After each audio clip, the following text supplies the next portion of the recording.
What's going on YouTube? It's your boy Price Man back in here with another reaction video. This time to my boy ClearValueTax. I remember back during the pandemic, my man used to keep us updated with the stimmy checks as well as the unemployment boost and how those get extended and everything like that. So he was a really good resource for that back in the day. He still does a lot of good stuff too. So I'm gonna show him some love just because, man. Oh man, there's just some good times during the pandemic. All that free money. I mean, it wasn't free money because like we're paying for it now, but it was nice in the moment. That's for sure. So, without further ado, In today's video, I want to give you a housing market updates on prices, mortgage interest rates, and what's to come. So let's get started with this. So housing inventory is surging across the US. So of course, a lot of it depends on your location, but I want to show you this. So there are currently over 2 million homes available for sale in the US. 12 months ago, which I've circled in red, it was at 1.87 million. So compared to last year, housing inventory is up by 8%. And homes are sitting on the market for longer. So right now they're on the market for 43 days. So that's the median. 12 months ago, homes were on the market for 35 days. So the situation is that with these high prices and relatively higher mortgage interest rates, homes are just not moving. So there are fewer sellers and there are even fewer buyers. Because of course the situation still remains so unaffordable. So here are the states where inventory is up the most. At number 10, you have New Mexico. Year over year, inventory is up by 31%. Number 9, Washington. Inventory is up by 30. I'm gonna pause the video right here. Oh man, New Mexico, for people who've ever been to that state. Oh Lord, woo! From Santa Fe to Albuquerque to hell to even Truth or Consequence. That state, they say it's the land of enchantment. The land of enchantment. That shit is the land of entrapment. My God, ooh, that state. 2%. Number 8, Virginia, up 34%. Number 7, South Dakota, 36%. 6, Colorado, up 36%. 5, Arizona, 36%. 4, California, 37%. 3, North Carolina, 41%. Number 2 is Maryland at 48%. And number 1, you have Nevada, where inventory is up 53% compared to last year. Pod's last sale of the summer Oh, has been hold up. extended. Save up to 25% on moving and storage until September 20. Okay, but here's the crazy thing. Even though inventory is piling up, home prices nationally are not going down. Compared to 12 months ago, which are circled in red, home prices are up by 1.4%. So this is all just supply and demand. Yes, there are fewer buyers, but there are fewer sellers as well. And we're still going through a housing shortage. So is the housing market crashing? The answer is no. In the last housing market crash, home prices went down by 29% nationally. And right now, again, home prices are up by 1.4%. And last month, they actually hit a record high. But listen, I just want to tell you this. Like, if home prices are falling in your area, then I completely believe you. You know, they're falling in 35% of the country. However, in 65% of the country, home prices are either staying the same or even going up. And when you average it out nationally, home prices are up by 1.4%. Okay, so home prices are down in Austin, Miami, Chicago, LA, Denver, and others. However, I mean, you take a look for yourself, they're not crashing. Down 4.9% in Austin compared to last year, down 4.7% in Miami, down 4.4% in my city of Chicago. But listen, they're falling 4%, 3% in these specific cities from unbelievably high prices. And as they go down 4%, 3%, 2% from those levels, you know, of course that helps, but it still remains unaffordable for millions of people. Okay, so maybe there's going to be relief next year, or maybe not. So here's what the institutions are predicting about home prices for the remainder of 2025 and for 2026 as well. So Fannie Mae predicts that we'll end this year with home prices being up 4.1%. So that's 2025 in total from the start of the year to the end of the year. The Mortgage Bankers Association predicts that we're going to end the year with home prices up 1.3%.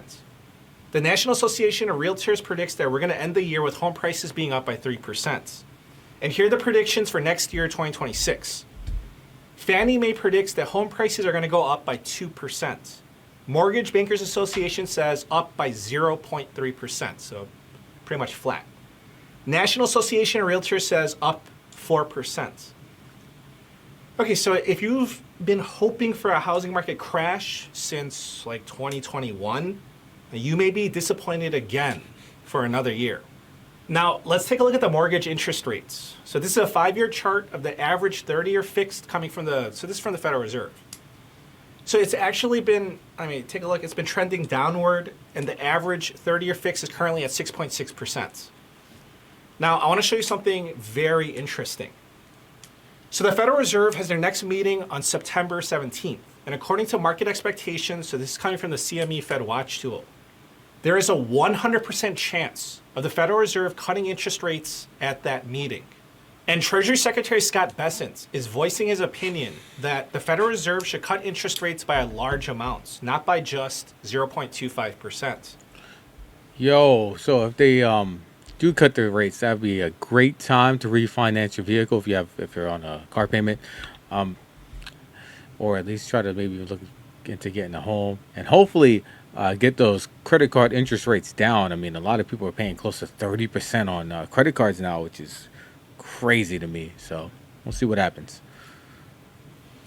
So that's why there's a 93.3% chance that the Federal Reserve will cut interest rates by 0.25% in September. But now there's also a 6.7% chance that the Federal Reserve will cut interest rates by 0.5% in September. And again, there's a 0% chance, this is according to market expectations, that the Federal Reserve will keep interest rates where they are. Okay, but here's the thing. Those odds that you just saw were as of yesterday on Wednesday. So this morning on Thursday, August 14th, the producer price index came in hot, and that changed the situation. Okay, so here are the most recent odds as of this Thursday morning. Now the odds of a 0.5% interest rate cut in September have gone to 0%. The odds of a 0.25% rate cut have gone to 92.5%. And the odds that the Federal Reserve will not cut interest rates in September have gone to 7.5%. Okay, so the odds are still heavily in favor of a September rate cut. But believe it or not, the Federal Reserve, as recently as yesterday, is saying that they may not cut interest rates in September.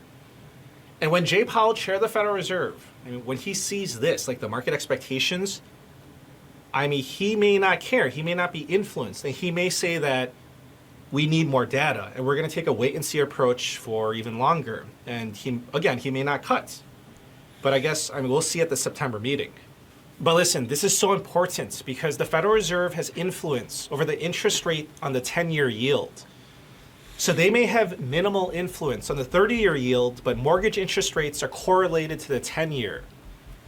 So relatively soon, if not in September, the Federal Reserve will resume their interest rate cutting cycle, which started last year, but of course it was paused for this year. So I'm going to stop the video I'm not going to stop it. I'm going to pause it right there. But I just want to say this. If you're in the market for a house, obviously wait till the rates drop down. But be cognizant of property values because you don't want to be stuck paying a crazy amount of property taxes. Jesus Christ, so many places, since the property is going up and some are even raising the property tax rates, they're going to pay a lot more in property taxes. So be mindful of that. There are a lot of homeowners who are really feeling the squeeze on that. So just do your due diligence, in other words. And then plus for people trying to buy a condo, these HOAs out of their damn mind. I know there's more focus on houses itself, but a lot of people are buying condos. Look what happening in Florida. People are getting their property seized, and I didn't know the HOA had so much power to turn off your utilities if you don't pay some of their fees or if you ignore some of their rules. But I know there's some legislation in place for that. But just keep in mind the market's looking like in your area because you don't want to just go by what the mortgage rates are. Think about what the property tax rates are and then what the rising cost of insurance. I've heard some people in other videos that things have increased like close to $1,000 a month just from property tax and insurance. Again, I don't know how true that is, but a lot of people have said that insurance and property tax have gone up so much that their mortgages have gone up by a couple hundred at least. So keep that in mind. So I don't expect mortgage interest rates to go down to 3% again next year. Of course, unless the Federal Reserve is forced to do something outrageous and like buy 10-year notes and drive down interest rates. But I mean, that would be a situation, like an emergency situation, and that would, if that were to happen, that would be most likely stemming from something outside the housing market. Imagine being able to build an app with your name on it, just by thinking about it. Meet Base 44. But listen, I just want to tell you this, like this is some food for thought. So with these relatively higher mortgage interest rates that we have right now, home prices have not gone down. Home prices hit a record high the previous month. So just imagine what would happen to home prices if mortgage interest rates went down significantly. So in that case, there would be more buyers, and that would drive up demand, and that would either support home prices or drive them up even further. So I'm telling you, and a lot of people are aware of this, that there's no easy fix to the situation of home unaffordability. And here's another possibility. So mortgage interest rates are correlated to the 10-year Treasury yield, right?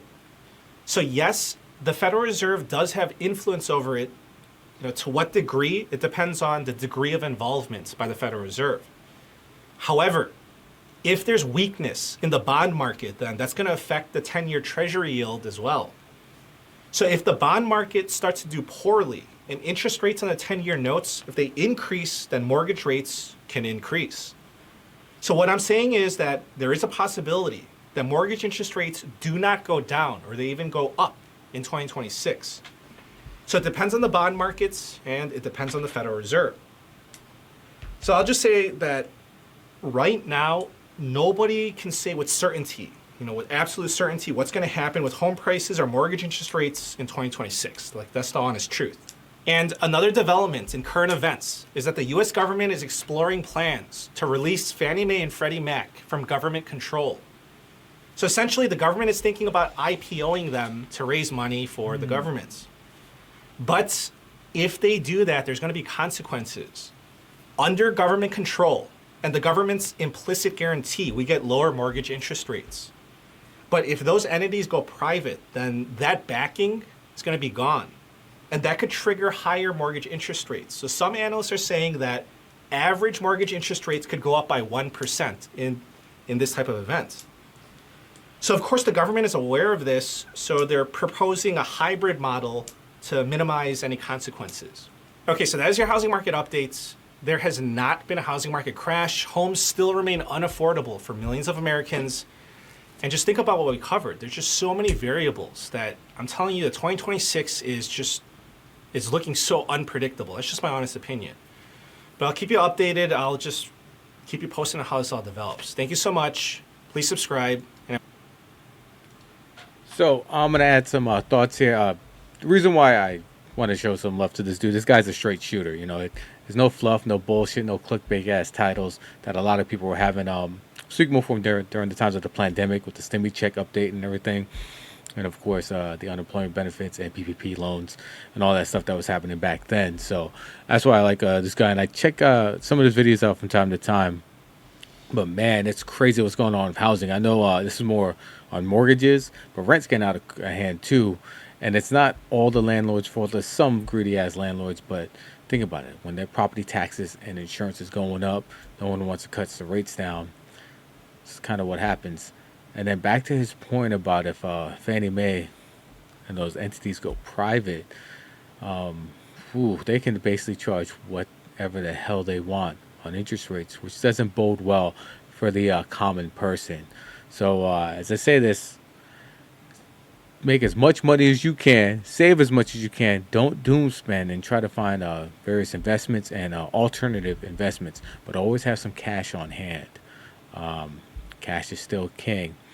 But I did want to say, man, it's just ridiculous. They rather hold on to this stock. But what is that? They're not black Rock anymore. That Blackstone. Blackstone. Yeah, yeah, yeah. So remember, Blackstone is starting to buy up properties again. The former BlackRock. So it's be interesting to see what happens with that. But take. I'm gonna link the video to link the. I'm gonna put a link to this video below. Man, I couldn't talk there for a second. And then follow this guy. This guy's always some good stuff, and he also gives you some good investment tips. I mean, I've learned some things from him, but definitely give this guy some love. At the very least, go over there and like his video. He's been doing this thing for I don't know how long. I've started watching back in 2020, and he's still going. I don't know when his first video was. I didn't check, but he's still going strong. So hats off to this guy. Till next time, YouTube.